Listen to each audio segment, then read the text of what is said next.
పసుపు జెండాకు ఒక విశిష్టత ఉంది. తమిళు అన్ని జెండాలు చూడండి, మన జెండా చూడండి. మన జెండాకు ఒక అర్థం ఉంది.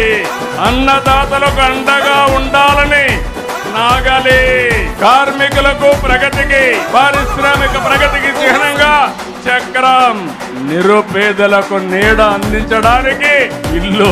ఏ సింబల్ అయినా ఏ జెండాలైనా ఉన్నాయా తమ్ముళ్ళు అని మిమ్మల్ని అడుగుతున్నా. అది మన నాయకుడి యొక్క విజన్. అదే అందరికంటే విభిన్నమైన వ్యక్తి యుగ పురుషుడు నందమూరి తారక రామారావు. నేను ఎక్కడికి వెళ్ళినా రెడ్ బుక్ గురించి డిస్కషన్. నేను అనుకున్నా రెడ్ బుక్ గురించి మాట్లాడాల్సిన అవసరం లేదు. ఎందుకంటే రెడ్ బుక్ చెప్పగానే కొంతమంది గుండుపోటు వస్తుంది. రెడ్ బుక్ చెప్పగానే కొంతమంది బాత్రూంలో కాలు జారి చెయ్యరగొట్టుకున్నారు. అర్థమైందా రాజా? అధికారంలో ఉన్నామని గర్వం వద్దు, ఈగోలు వద్దు.